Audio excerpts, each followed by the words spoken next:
earlier I was actually talking about the LSD thing that I wanted to do. So the plate that I ordered that kind of acts as a limited slip plate.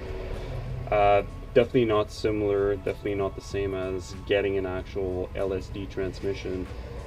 However, like I was saying, for the 30 bucks that I paid, why not? Let's give it a shot. So I'll show you guys what this is all about. Let me just drop the camera up here.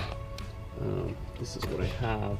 So just charging the battery right now of the Prelude, but this is what I received. So it was $30 approximately shipped. Took like a week to get here. When you open it, this is all it is actually. It is just a plate with these are clips I have to remove once it is in the differential, but pull out the transmission.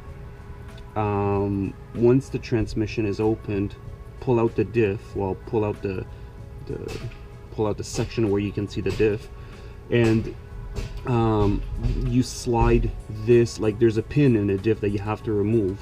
And you remove the pin, then you slide this in, you put the pin back in, and so once it is in the diff and it's actually holding up, then you remove these pins on one side, these pins on the other side, and what it does is that there's big springs on the inside. It releases them and this expands in the diff.